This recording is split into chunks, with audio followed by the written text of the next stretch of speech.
This is Nick Whalen from Rotowire, and today we are talking about fantasy basketball players I am avoiding at all costs in 2022-2023.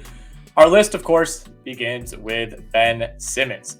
I'm just not dealing with it. He did not play a single game last season. We still don't really know where he's at in terms of the health of his back, how much interest he has in playing basketball for the Brooklyn Nets, or what role he's even going to have with that team if and when he gets back on the basketball court. I know there's still some optimism as far as what Ben Simmons can do given his fantasy production in the past, but there's little reason to believe he'll be able to match what he did in the past, let alone exceed it after not playing for over a year. So Ben Simmons, I just don't want to deal with it this season. Number 2, Zion Williamson. And let me be clear, I love Zion. In some leagues, I will definitely be rostering Zion, but as of right now, you got to pay a top 35 price to land a player who comes with considerable risk. And consider that 2 seasons ago when Zion stayed healthy, played virtually the entire year, and played really well, he still didn't even finish inside the top 40 in 8 category roto leagues. Zion does not shoot threes. He doesn't add a whole lot in terms of defensive stats. He's not a great rebounder. He's a good rebounder, not a great rebounder.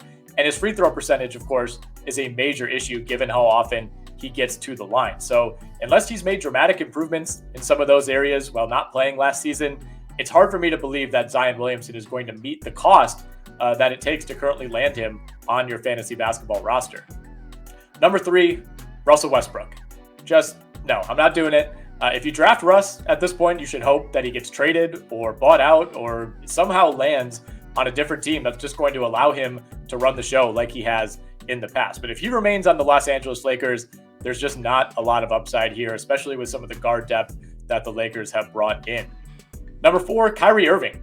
You had to pay a top 30, sometimes even a top 25 or even a top 20 price to get Kyrie Irving on your roster. He's missed at least 15 games in 5 straight seasons. And with Kyrie, it's not just the off-court issues that you're worried about. He's been injured. He's been injured a ton throughout his career. He's only played 20, 54, and 29 games over the last 3 seasons, respectively, since joining the Brooklyn Nets. It's been a headache year in and year out. If you've rostered him, you know.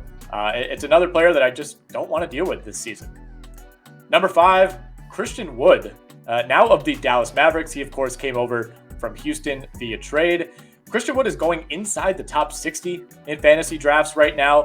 This is a player who the Mavs are openly saying is going to come off the bench to begin the year. That doesn't mean he's going to have a small role, but it's not the most encouraging development for a player who some view as perhaps the second best player on this entire team behind Luka Doncic. Christian Wood, very poor free throw shooter, also not a great shot blocker for a big man. He does add threes, but doesn't shoot the greatest percentage as well because of that. I'll happily take Christian Wood later in drafts. I'm not completely out on him, but I'm not touching Christian Wood inside the top 70.